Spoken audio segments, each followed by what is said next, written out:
Avec les Chinois communistes, il faut se rappeler d'une règle d'or.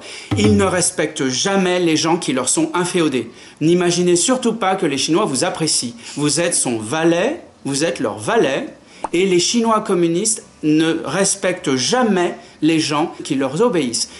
Ces gens-là, les communistes les considèrent comme des chiens courants, des zoukou. Il y a des Taïwanais qui critiquent que le gouvernement n'a pas fait assez pour pousser ou promouvoir le soft power de Taïwan. Parce qu'ils disent qu'ils n'ont pas tort, que ça peut être une armée assez importante. Ouais, alors le soft power, il en faut. Ça, c'est vrai, je suis d'accord.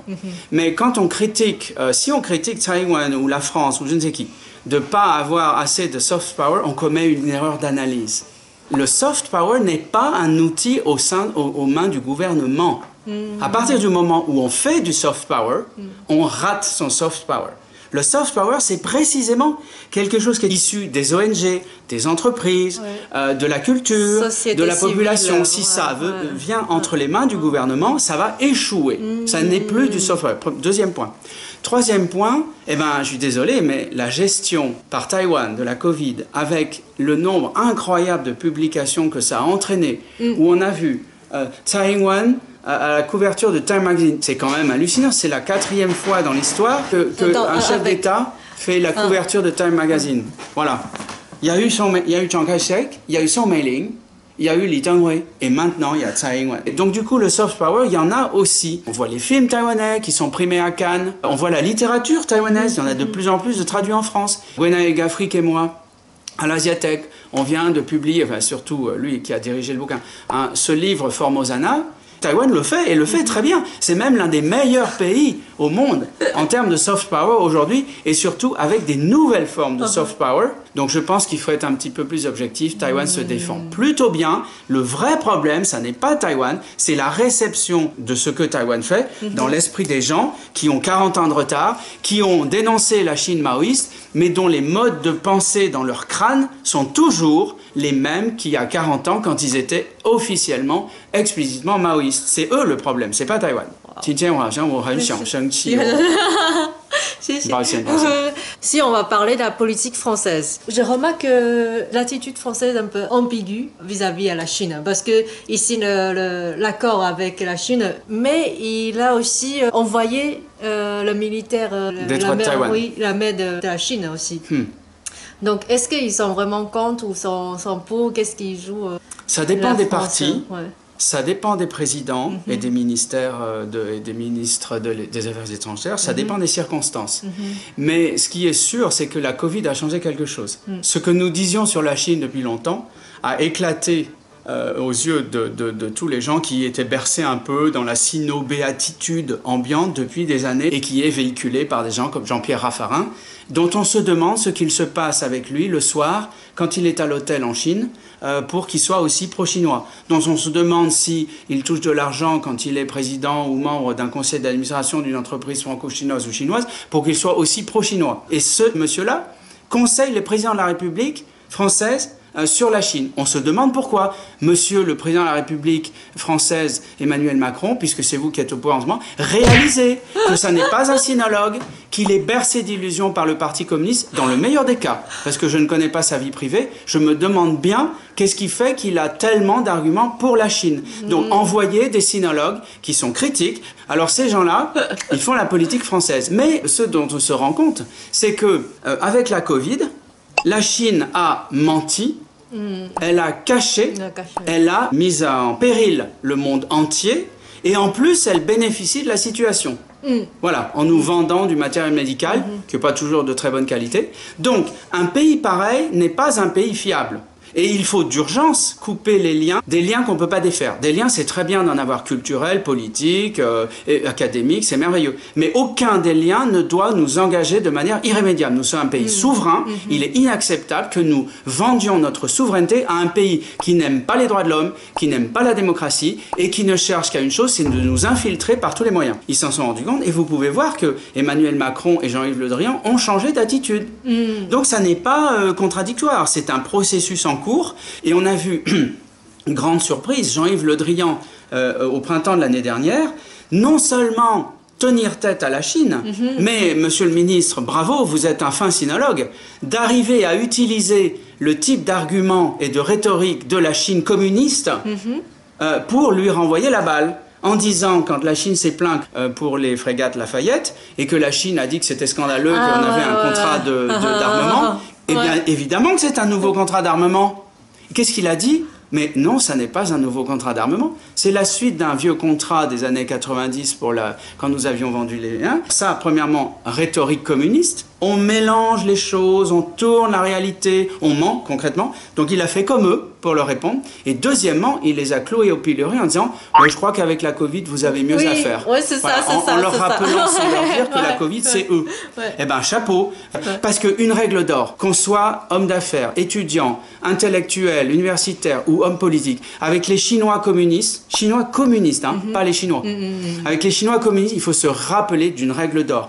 Ils ne respectent jamais les gens qui leur sont inféodés. Monsieur Raffarin, n'imaginez surtout pas que les Chinois vous apprécient. Vous êtes son valet, vous êtes leur valet, et les Chinois communistes ne respectent jamais les gens qui leur obéissent. Ces gens-là, les communistes les considèrent comme des chiens courants.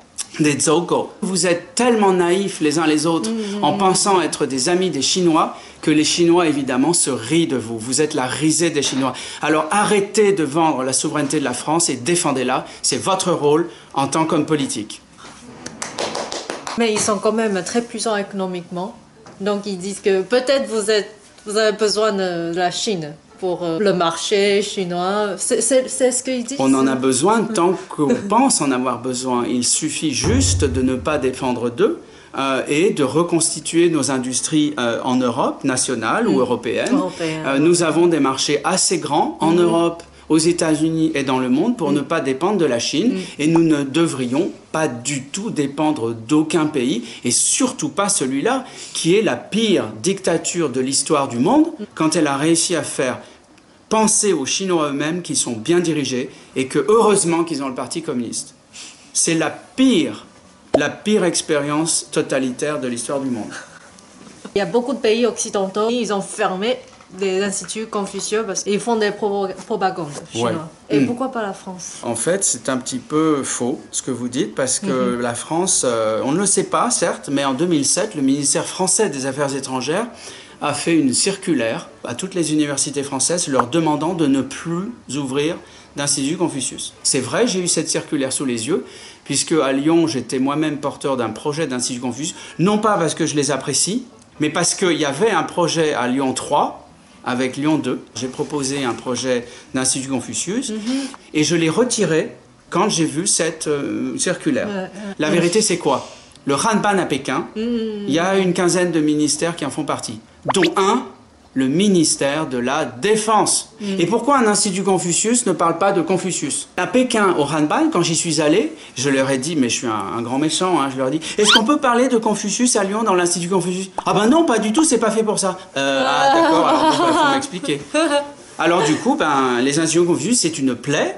Ce sont des agences d'infiltrage d'enseignants de Chinois qui, en fait, ont une autre formation, qui viennent d'autres ministères et qui diffusent en Chine toutes les informations qu'ils peuvent récupérer à travers les étudiants, à travers les partenariats, qui observent tout ce qui se passe dans la ville où ils sont. Ce sont des agents d'influence. Il faut fermer les instituts Confucius. Wow. On va changer de sujet sur Taïwan. Ouais, c'est mieux parce que là, je vais m'énerver. Est-ce que vous pouvez nous dire les 3 choses que vous n'aimez pas Taïwan? Sur Taïwan, que vous aimez pas. Déjà, ça existe quand cette même. Cette question, je la réfute. Parce que, non, mais parce que même si j'ai mon cœur à Taïwan et que je m'identifie à Taïwan, comment dirais-je, je ne suis pas taïwanais et je ne suis pas en position de dire que j'aime pas. Oui, politicienne, que ce soit le Minjintang ou le Kuomintang, qui attaquent le parti d'opposition ou au pouvoir uniquement pour le plaisir de. Mais en ce moment, c'est quand même surtout le Kuomintang, forcément, puisqu'il est dans l'opposition. J'aime pas non plus les gens à Taïwan qui ont repris tous les arguments de la droite catholique conservatrice française pour s'opposer au mariage gay. Voilà. Et oui, je trouve ça absolument scandaleux. Quand on dit que des homosexuels moi j'en suis un, hein, et j'ai pas honte du tout de le dire, que si on autorise les homosexuels à se marier, on va finir par laisser les animaux se marier avec les hommes et les humains faire l'amour avec des animaux. Là, on est vraiment dans la débilité mentale profonde, d'accord? Mais je veux pas critiquer Taïwan puisqu'on a la même chose en France. Donc c'est pas vraiment une critique. Il n'y a pas grand-chose que j'aime pas à Taïwan. Ah ben voilà, j'ai trouvé. Ce que j'aime pas à Taïwan, qui pensent que parce qu'ils sont blancs, ils ont tous les droits à Taïwan. Vous êtes ridicules. Et sur vos Facebook, vos sites Facebook, vos pages Facebook, je me suis pris la tête avec vous il y a quelques mois, hein, quand le gouvernement taïwanais fait un pas vers vous en changeant les numéros des cartes d'identité des Tuliojang. Et que bêtement, la première action que vous avez, c'est de vous plaindre qu'il va falloir aller à la banque, il va falloir aller à la poste, il va falloir aller ici ou là, oh là là, ça va prendre du temps. Mais purée, mais réalisez, vous êtes des immigrés. Vous vivez dans un pays en paix. Vous êtes dans un pays qui gère bien le Covid, qui vous donne un boulot. Réalisez le travail qu'il faut pour une Taïwanaise quand elle est en France, de faire la queue, de faire des dossiers, de ne pas être sûr du résultat. À Taïwan, tout va bien. Alors on se calme. Vous ne critiquez... Et surtout, devant les Taïwanais, vous n'étalez pas votre supériorité d'occidental parce que vous n'avez pas de supériorité d'occidental. Donc calmez-vous. Et puis moi, je me calme aussi. Déjà, vous apprenez le chinois. Parce que quand on vit à Taïwan et qu'on ne parle pas 3 mots de chinois, c'est ridicule. D'accord? Et puis après, peut-être que vous pourrez en chinois, avec des Taïwanais, faire des comparaisons en disant « Tiens, mais est-ce que vous ne pourriez pas faire comme ça parce que finalement, ce serait peut-être mieux. » Au lieu de critiquer en anglais sur Facebook, entre vous, des choses que les Taïwanais peuvent voir et qui leur font très mal au cœur. Parce que c'est pas très malin et pas très sympa de votre part. Et je peux dire ce que j'aime à Taïwan? C'est la question suivante? Oui, c'est ça. D'accord. Alors, je ne vais pas faire comme les sondages qu'on voit à la télé. Oh, tiens. La nourriture? Voilà. Non, là, je trouve ça nul. Bah ouais, non. Bah, j'aime beaucoup les oh, tiens, bien sûr. Chaud tofu, non. Voilà. Non. Bon, non, mais c'est pas ça mon point de vue. Ce que j'aime beaucoup à Taïwan, c'est que les Taïwanais sont des gens avec les étrangers relativement doux, avenants, sympathiques. Les Taïwanais ne sont pas tous sympas entre eux. Mais en tout cas, avec les étrangers, ils sont très gentils. Alors les Taïwanais aussi, rappelez-vous, les étrangers n'ont aucune raison de se sentir supérieurs, et vous, vous n'avez aucune raison de vous sentir inférieur. Donc, il faut que tout le monde se voit comme égaux. Il n'y a pas besoin d'être plus gentil avec les étrangers qu'avec vous. Et puis, les étrangers ne sont pas des dieux. C'est gentil d'être gentil, mais ils n'ont pas besoin d'être traités mieux que les autres. Ils ont juste besoin d'être traités comme des humains, ni plus ni moins, mais surtout ni plus. Donc à Taïwan, il y a évidemment des paysages superbes, ça c'est très bien. Il faudrait que les Taïwanais fassent le maximum pour ne pas jeter de plastique dans la nature si c'est possible, et de protéger leur biotope qui est l'un des plus riches au monde. Mais c'est pareil pour les Français et tous les autres. Surtout, continuez à inventer une nouvelle façon d'être de culture chinoise plurielle, avec votre culture taïwanaise et aborigène, d'être moderne d'une manière démocratique. Ne cédez pas aux sirènes du populisme, faites bien attention aux partis politiques qui veulent toujours critiquer juste pour revenir au pouvoir, et puis essayez de garder le cap, parce que la difficulté pour Taïwan d'être un État reconnu, ça va continuer, et il faut continuer à s'accrocher. Et ce faisant, vous êtes en train d'inventer une nouvelle façon d'approcher les relations internationales, non officielles, non institutionnelles, et ça, finalement, c'est vous qui allez gagner. Voilà, tout ça va vous aider, en restant droit, à limiter la possibilité que la Chine vous attaque. C'est peu de choses par rapport à la force militaire, c'est de montrer aux gens qu'on ne peut pas laisser la Chine attaquer Taïwan sans être quand même gêné moralement d'avoir laissé envahir un pays pareil. Vous dites que vous voulez apprendre le taïwanais. Oui. Pourquoi? C'est une langue naturelle de Taïwan. Le mandarin, c'est une langue magnifique. J'adore le mandarin, mais c'est une langue qui a été imposée. En fait, c'est une langue... C'est une lingua franca, c'est une langue commune, ça n'est pas la langue d'origine de Taïwan, et le taïwanais n'est pas la seule non plus, il y a aussi le Hakka et puis des langues aborigènes. Moi je pense qu'il faudrait que les étudiants taïwanais aient le Goyu, bon l'anglais évidemment, et puis des cours obligatoires minimum de Kretia, de Tahu, et puis pas au choix, mais une langue aborigène au choix, c'est-à-dire qu'il y en ait une forcément, peut-être une petite introduction. Oui, petite introduction. C'est pas ce qui leur permettra de parler une langue aborigène, mais ça leur mettra les pieds à l'étrier pour ceux qui veulent continuer, et surtout, ça décentrera leur regard pour que pendant un petit temps, ils voient Taïwan d'un œil d'aborigène. Oui. Et ça, c'est vraiment important, notamment pour comprendre pourquoi pendant longtemps les aborigènes ont voté pour le Kuomintang. Pour les Taïwanais qui se battent pour notre futur, est-ce que vous voulez nous donner quelques mots? Je suis assez confiant que la Chine ne peut pas attaquer Taïwan, qu'elle n'en a pas les moyens pour l'instant militaires, parce qu'on ne sait pas tout sur les défenses de Taïwan déjà, il ne vaut mieux pas tout savoir, donc je pense que la perspective n'est pas immédiate, j'espère ne pas me tromper, et je pense en fait, je vais vous dire le fond de ma pensée, qu'il n'est pas dans l'intérêt du Parti communiste de réunifier Taïwan. Ça change peut-être avec Xi Jinping, mais Xi Jinping un jour il sera assassiné ou débarqué. Oui. N'imaginez pas qu'il va être au pouvoir jusqu'à la fin de sa vie. Ça ne risque pas d'arriver.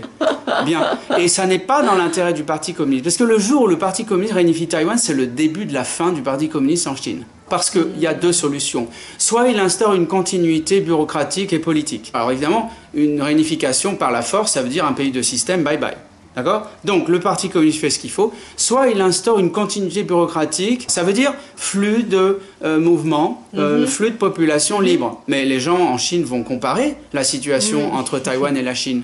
Donc c'est pas du tout bien pour le Parti communiste. Et s'il veut engager les Taïwanais, eh ben, il va proposer au Kuomintang, qui va dire oui tout de suite, puisqu'il n'attend que ça, de participer à des élections locales sans importance en Chine, et puis les Chinois vont commencer à avoir une démocratie en marche. Et s'il n'y a pas de démocratie en marche, et que finalement tout ça c'est de l'esbrouf, et qu'on recommence en 2000, je ne sais pas combien, comme avec Chun-Li, sous Chiang Kai-shek en 1945, eh ben, les Taïwanais se rébelleront, et de toute façon ça finira en bain de sang. Un jour, Bo Yang, qui est un grand écrivain chinois de Taïwan, qui est mort il y a quelques années, il me dit Taïwan 独立是通往统一的大门. Mais il me dit l'inverse est vrai aussi. Ça veut dire 统一台湾就是通往台湾独立的大门, c'est-à-dire l'indépendance, c'est la porte vers l'unification, et on n'en a pas besoin puisque Taïwan est déjà indépendante. Aujourd'hui, on est bien d'accord, en République de Chine, on peut changer le nom du pays. Mais ça veut dire que l'unification, c'est aussi la voie royale vers l'indépendance. Alors, bien peu malin seraient les Chinois d'unifier Taïwan par la force, parce que c'est le début d'une guerre, c'est le début de la déconstruction de leur gouvernance de fer en Chine, et c'est pour ça que je pense que jusqu'à Xi Jinping, et peut-être avec Xi Jinping, s'ils ont un peu d'intelligence dans la tête, ils savent très bien que ça n'est pas dans leur intérêt de réunifier Taïwan. Le problème du Parti communiste, c'est qu'il a une vision impériale, autocratique et sans compétition du pouvoir, et c'est ce qui le mènera à sa perte. Et le plus tôt possible, j'espère que ça arrivera très vite, ce sera le mieux pour tout le monde, l'humanité, et surtout les Chinois les premiers. Révoltez-vous. Foutez Xi Jinping à la porte et envisagez votre propre avenir sans ce dictateur fou qui va vous mener dans le mur. Dernière question. Pourquoi Taïwan est si spécial pour vous ou pour le monde? Eh ben, parce que Taïwan, c'est justement un État vertueux et parmi sans doute les États les plus vertueux et qui est attaqué par l'État le moins vertueux ou l'un des moins vertueux. C'est une violence incroyable et nous regardons sans trop laisser la Chine faire, mais sans activement l'empêcher de faire.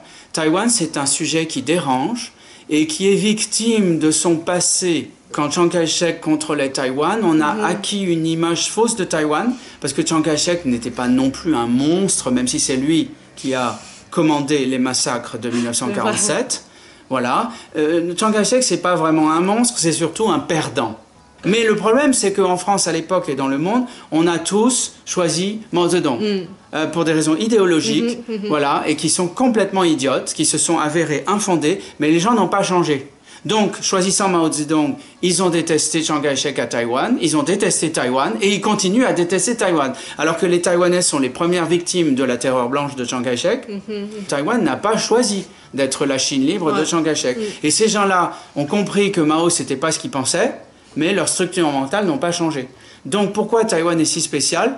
Eh ben parce que, quoi qu'elle fasse, de toute façon, on a des Claude Veil et on a des Jean-Luc Mélenchon qui vont, comme je l'ai dit tout à l'heure, raconter n'importe quoi pour répondre à des problèmes psychologiques dans leur propre tête et pour répondre à des débats politiques franco-français qui n'ont rien à voir avec Taïwan.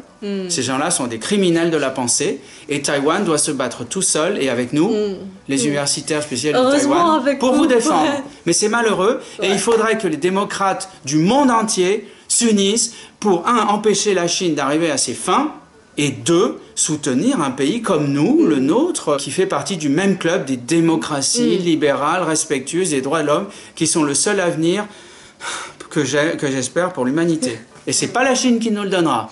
Alors il faudrait pas laisser la Chine sacrifier quasiment le seul pays d'Asie orientale qui est une démocratie aussi développée. À mon avis, plus qu'au Japon et plus qu'en Corée. Donc il faut agir et arrêter de dire que qu'on ne peut pas agir contre la Chine. Bien sûr qu'on peut agir contre la Chine, il y a plein de façons. Il faut juste du courage et de la de la confiance en soi et enfin de l'estime de soi et de l'estime pour faire des bonnes choses et pas de mentir considérablement sur la Chine et sur Taïwan. Voilà. Merci. Mais des fois, on trouve très difficile. Des fois, on se sent qu'on ne se bat toute seule. Oui, alors pour vos auditeurs, enfin regardez les questions au gouvernement de février 2020, quand notre ministre Olivier Véran est interviewé au Parlement par un député français ou au Sénat par un sénateur, je ne sais plus, qui lui demande Taïwan se débrouille très bien avec la Covid, qu'est-ce que vous allez faire avec? Et monsieur le ministre qui classe aujourd'hui Taïwan comme pays rouge, 9 morts, un pays rouge. Monsieur Véran répond à cette question, qu'est-ce que vous allez faire avec Taïwan? Il répond, mais nous avons de très bonnes coopérations avec la Chine et on va continuer. Ça, c'est dit avec un mépris pour casser le moral et pour étaler la violence, pour surtout ne pas être embêté par Taïwan. Mais en quoi Taïwan nous embête, monsieur Véran? C'est quoi votre problème? Est-ce que c'est d'être allé en Chine, invité par les Chinois, un an avant d'être ministre de la Santé en France, dans un programme d'élite, et qu'on vous a montré des villages Potemkin? C'est ça votre problème avec Taïwan? Alors cessez de prendre les Français pour des imbéciles et ne dites pas que vous avez des bonnes coopérations avec la Chine alors qu'on vous pose la question sur Taïwan. Merci beaucoup. 谢谢今天高格夫老师跟我们讲这么多的分享，然后还有很多的分析。C'était mon plaisir. Je suis très heureux d'avoir partagé tout ça avec vous. Et vous m'avez dit, c'est la première fois que vous parlez comme ça. Oh, que je me lâche autant sur la Chine. Oh, bah, mes étudiants, ils entendent beaucoup de choses aussi en cours. Et devant une caméra, oui, sans doute, j'avais déjà un petit peu... je m'étais un peu lâché pour ma vidéo sur les masques, mais il faut dire les choses. Donc oui, je me suis vraiment lâché aujourd'hui. Mais je pense vraiment ce que je dis. Voilà, c'est terrible, hein, je pense vraiment en plus. Ouais, merci. 然后今天谢谢老师让我们到你的道场来。老师其实有在教气功哦，所以如果有人想学气功的话，我们可以写信给老师。Et puis on peut le faire en distanciel aussi, puisque depuis un an j'enseigne en distanciel et c'est très bien en fait sur. Ça marche bien. Ouais, et puis les étudiants sont tous au même niveau sur l'écran. En fait, c'est assez chaleureux. Voilà. 喜欢我们的影片的话，可以按赞，然后在下面留言、分享、订阅。再见。Salut à tous. 拜拜。我们真的可以播出没问题吧？ Oui, pas de problème. De toute façon, j'ai déjà reçu des menaces de personnes en Chine, comme quoi je peux plus aller en Chine. Voilà, mais c'est pas grave. Ils se passeront très bien de moi et moi de. 多謝大家，再會。 Allez, salut. À bientôt à Taïwan. À bientôt.